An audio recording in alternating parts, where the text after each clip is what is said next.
couple years ago, I was coming back to Tampa on another trip. I think I was in Houston. And I was running late for my flight, and I was in a cab. And while I was in the cab, a light went off in my head, and I just remembered that I needed to buy something before I got back to Tampa. So I said to the cab driver, I need to stop at this store before I go to the airport. It's called Erotic Cabaret. Can you take me there? And the cab driver kind of winked at me, and he said, oh, yeah, I know where that store is. I can take you there. I said, all right, well, hurry up. I'm going to miss my flight. So we go into the store. I get what I needed. I'm back in the cab. So I'm at the airport. I'm about to enter security. There was a long line. I was sweating bullets thinking I was going to miss my flight. There was only one flight left. And suddenly I see this security guy, and he just looks like a Texas Frankenstein, tall, cowboy boots. And he looks down at me and he says, sweetie, can you not read that sign right there? And I said, which sign are you speaking of? And he said, the one right there that says you can only go through security with 2 bags, and you have 3 bags. And I said, but sir, I'm late. And he said, I don't care, 2 bags. He was right. I had my computer bag, had my luggage, and then I had this 3rd bag from Erotic Cabaret. He said, I don't care what you do. You can go check your stuff, whatever, but you just got to start moving. And I said, fine, sir, I will just take off what was in that bag, put it on the line, and when I get through, I will just put it on and just board the plane. And he said, just do whatever you need to do. He's kind of getting cranky. So anyhow, I put on what I bought at Erotic Cabaret, and man, I was getting looks.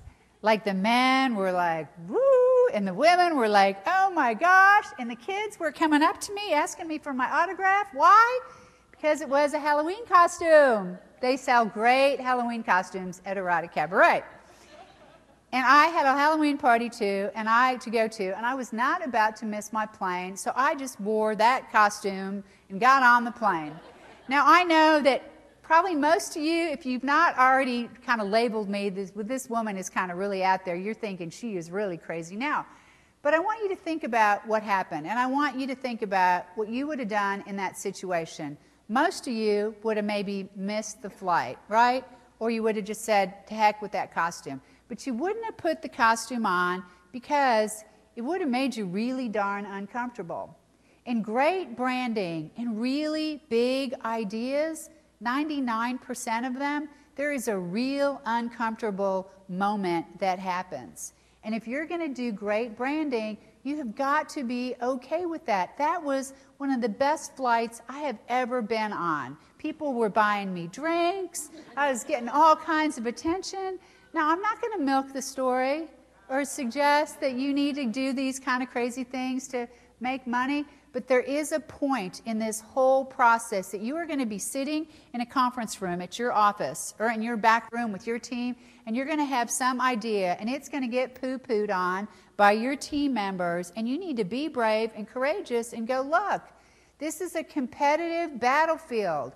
Our competition is amping up their ammunition, and if we are going to win this battle, we have got to be different. I help companies and organizations and even individuals try to stand out. So when you think about your brand, sure, you're thinking about it today, how it's going to help you get customers, but if you look into the future, maybe part of your game plan is selling your business. And if you've got a strong brand, you're going to have some more cash in your pocket. So it's not only about today, but it's about the future. So as you step onto your new journey, who will you be? And what will your personal brand stand for? Karen Post is spunky, street smart, and spontaneous. She captivates, entertains, and educates audiences around the globe. It's rare to find a sleepyhead in her audience, unless they just popped an Ambien. Her messages on branding, personal power, and entrepreneurship inspire and activate real change. Karen knows reinvention. She helps brands tell their unique story.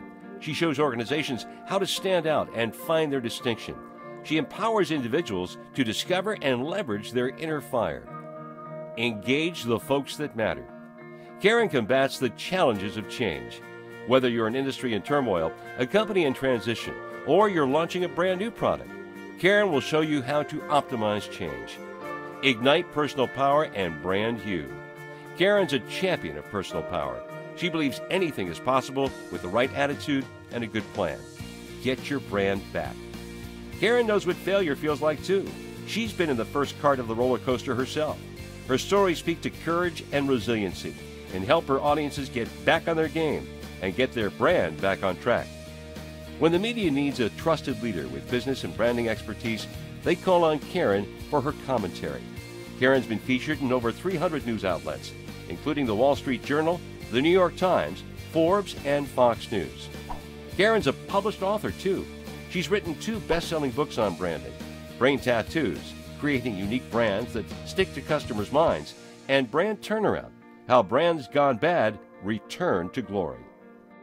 All branding needs to be aligned to your business goals. So if you don't know what your business goals are, you're already in trouble. So get clear and make sure everyone in your organization knows. Are you building a practice that you want to be acquired in a few years? Are you building a practice that you want to pass on to your family members? Are you building a practice that you want to turn into a not-for-profit and just do good things for the community? Are you just bored and do you need something to do? Whatever it is, those business goals need to be on the same page with your branding strategy, and they need to be aligned. So what 3 adjectives describe your practice?